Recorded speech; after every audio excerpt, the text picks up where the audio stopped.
some places just get under your skin. The kind of place you visit once and then you find yourself going back again and again and again. For our family, that place is right here, Mount Washington, New Hampshire. We have been to the summit 9 times over 35 years. 9! And I will be honest with you, this trip with my husband, our son, and dear longtime friends, this one might have been the best of them all. High 40s, crystal clear skies, and 90 miles of visibility in every direction. 90 miles! I could practically see Tuesday. In this video, we take you up 2 of the 3 ways to reach the 6,288-foot summit, the legendary Mount Washington Auto Road, and the world-famous Cog Railway. The 3rd way, the hike, still on our bucket list. But I'm getting ahead of myself because before we talk about what you see up here, we need to talk about what it took to build a way to get here. And that story is genuinely one of the most wild, wonderful chapters in American history. First, a little context. Mount Washington stands 6,288 feet above sea level. That makes it the highest peak in the entire northeastern United States. But its height isn't actually what makes it famous. What makes it famous, or perhaps infamous, is the weather. Mount Washington calls itself the home of the world's worst weather. You can even buy a t-shirt that says that. And it has earned that title the hard way. Here's why. The mountain sits at the intersection of 3 major storm tracks. Weather systems roll in from the west, unobstructed for hundreds of miles, and then slam directly into the peak. The result is hurricane-force winds on an average of more than 110 days every single year. The average temperature up here is 27 degrees Fahrenheit.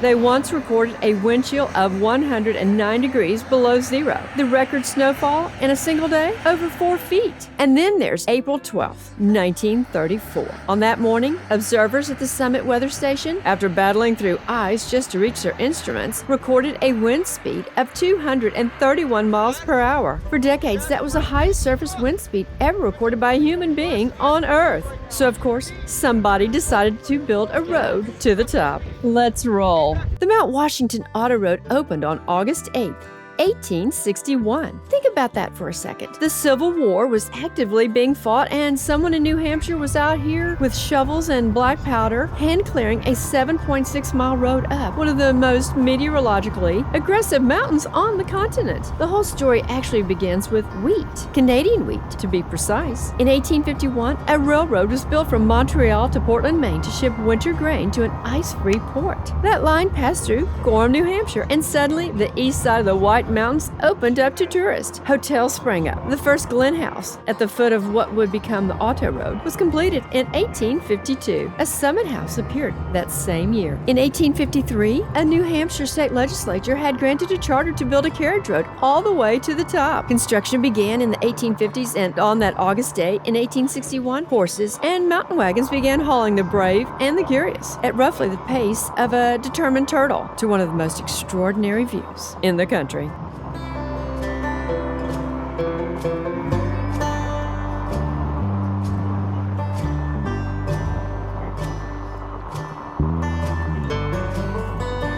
Are you enjoying the ride?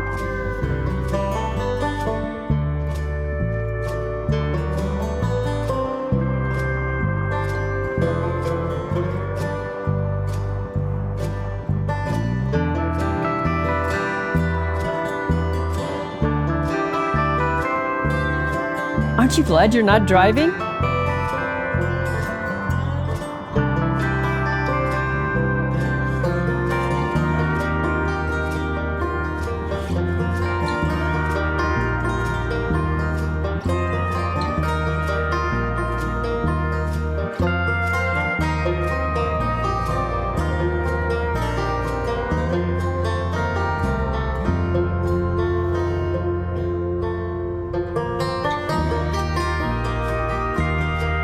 Tell me if you're enjoying the drive.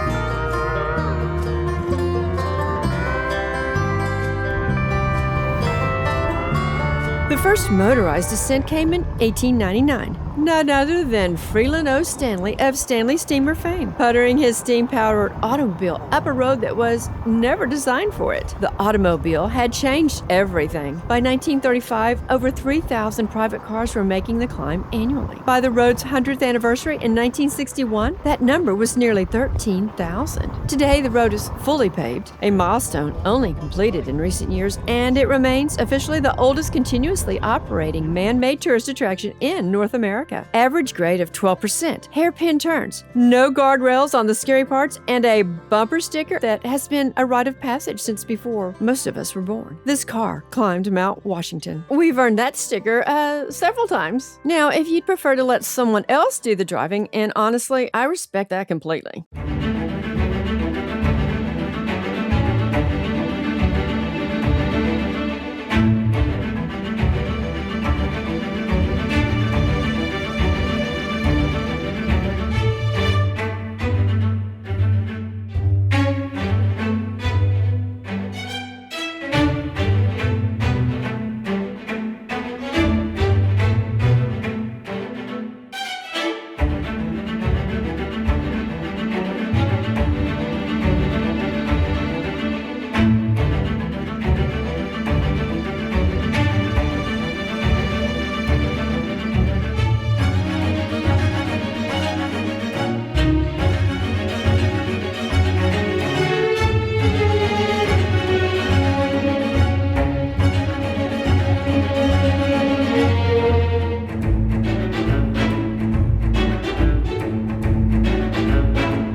We're almost to the top.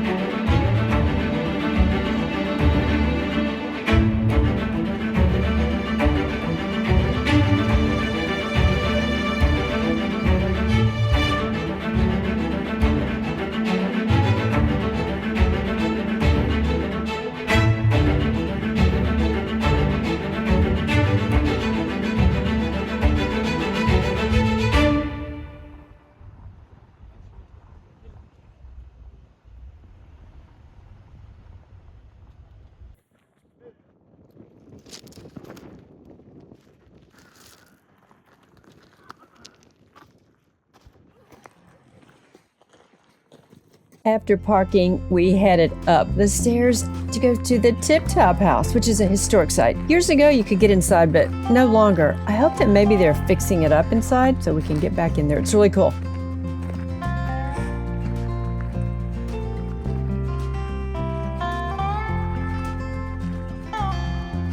The Sherman Adams building is where you'll find the snack bar and restrooms. But first, we're going all the way to the summit where you can take your picture by the sign.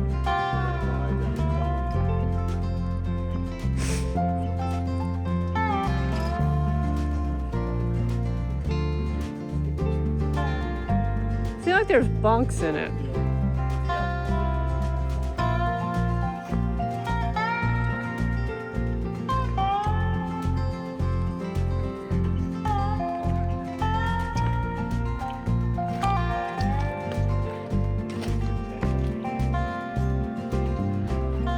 Closed for renovations, yeah. It's been a while. A long while. Sometimes the line is really long, but it's worth the wait.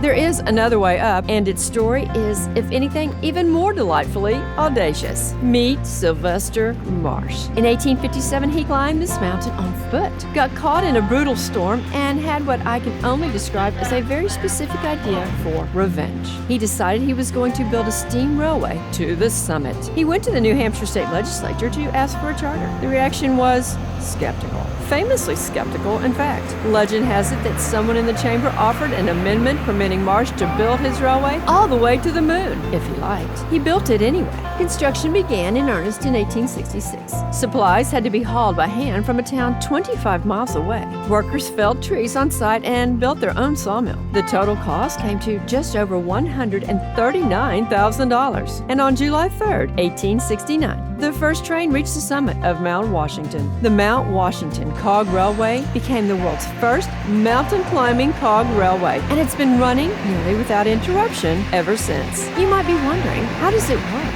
The cog, the rack and pinion system Marsh patented in 1861, locks the train mechanically to the track. It is not relying on friction alone. It is gripping the mountain, which is important because the average grade on this railway is 25%. And the section called Jacob's Ladder, it reaches over 37%, making it the second steepest cog railway on Earth. The boilers on the steam locomotives are famously tilted at an angle, designed specifically to compensate for the mountain's grade so the water stays level. Some of those steam engines are well over 100 years old and they are still working. I do need to tell you that most of the time you will be riding up on a diesel engine. You will be paying extra to ride in one of the old steam engines.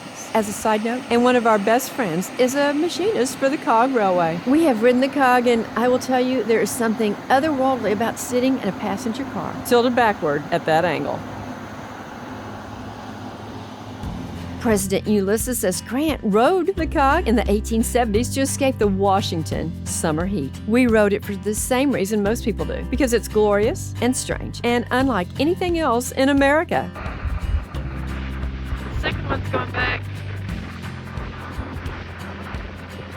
Cog Railway is a lot of fun. We've done it, I think, 3 times, maybe. Not sure. It's been a lot. The auto road and the cog. Your choice. And of course you can hike.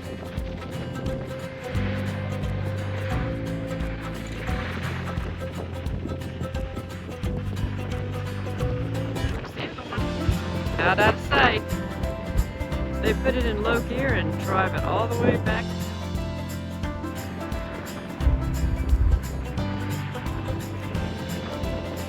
And a little bit more here with that one, and that's gonna go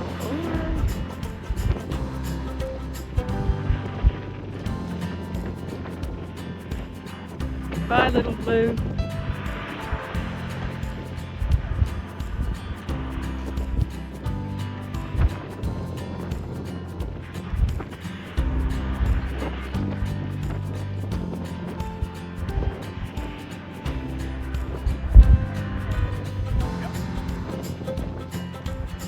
The wind buffeting the camera. There it goes. There is, of course, a third way to reach this summit, the hike. Trails have been here since 1819, making this the oldest continuously maintained footpath in the United States. We have not done the hike yet. It is on the list. No matter how you reach the summit, you'll want to take a few minutes to go into the Mount Washington State Park Sherman Adams Summit building. There's information on hiking, restrooms, a museum downstairs, which you'll want to go see. There's so much great information down there. There's a post office, a gift shop, a cafeteria, and, sometimes more importantly than anything, escape from the weather.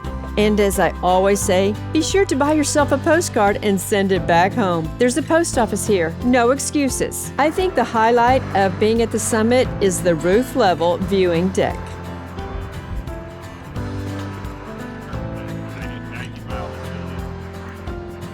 Imagine that. 37.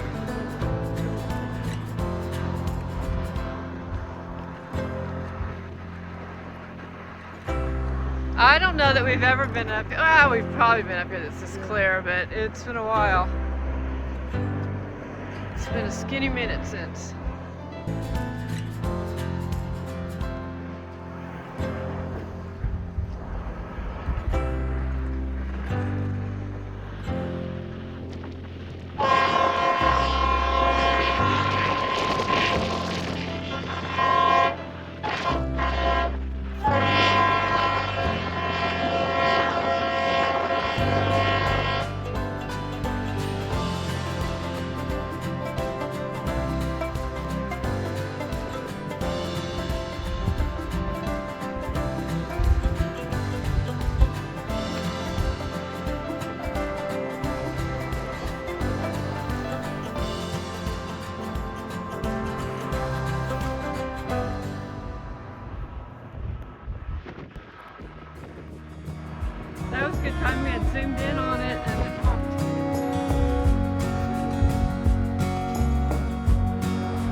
Joel brought binoculars so that we could look at both of our properties. That was really extra exciting for this trip.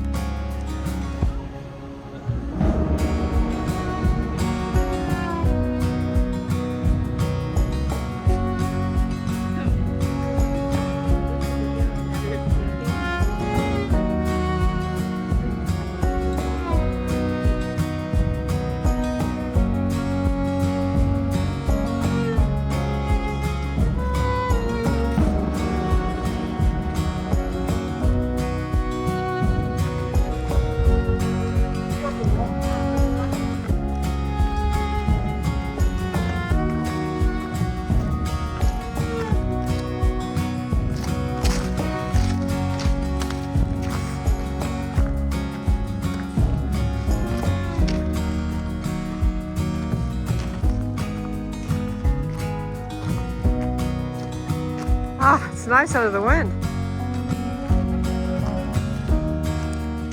For 2 seconds. That was perfect timing with the 2 Cog Railways coming up. 2 Cog trains, I should say. Walking around the building. What a beautiful day up here. It's like our 9th or 10th time. And one of the best as far as clarity. Still freezing. Freezing to me. Freezing to the Texan. Wouldn't be freezing to anybody.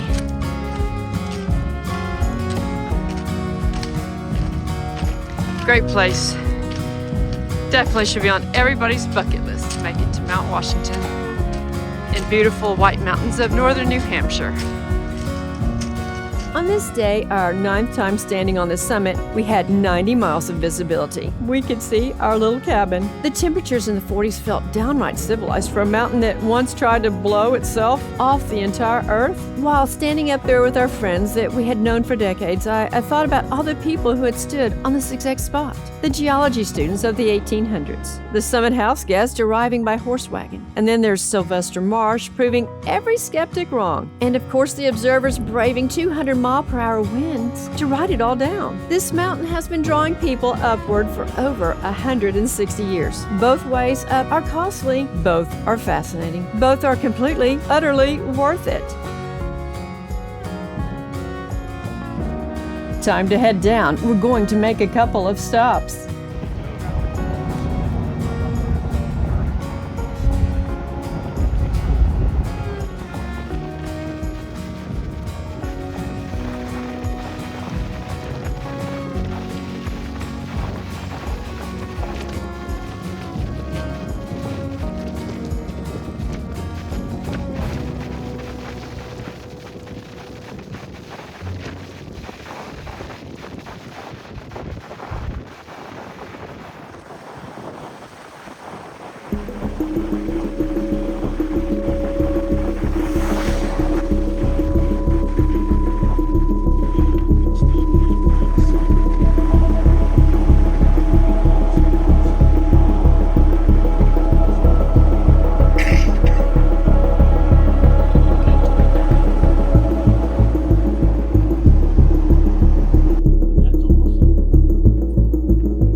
Road and then just rocks.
didn't care about the world, hadn't heard about it all. You know about the hurt, you know about the fall. We were the restless ones, trying to find a way back home. We were the restless ones, trying to find a way back home.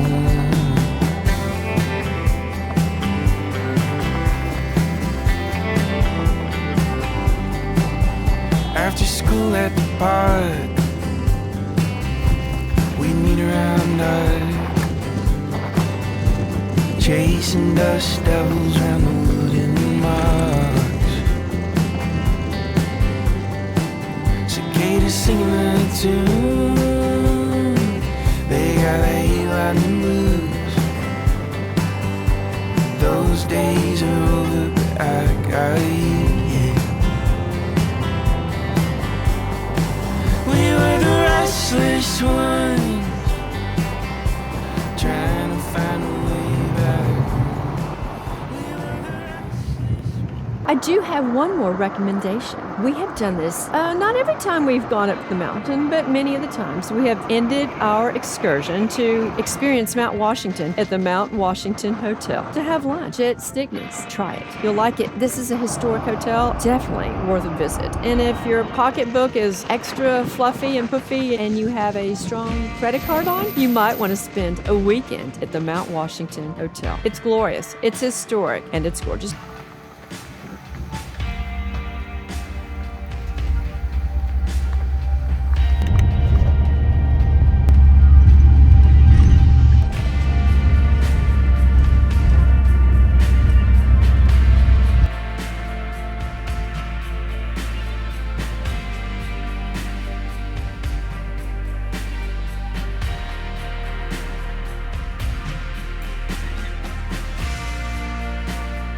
Whether you ride the road, ride the rails, or lace up your boots, Mount Washington will not let you down. We'll see you at the top, and I want to recommend that you go to my New England playlist. There's great places to see all across New England and other super places to experience in the White Mountains. May I recommend you start with the video on the Flume, another historic hike location in New Hampshire. Please leave me a comment, and thank you for subscribing and telling a friend about my channel. Hiking boots, tennis shoes, flip-flops, on the ground, on the mountain, on the summit of Mount Washington. Unclassic road trip. Until our next trip,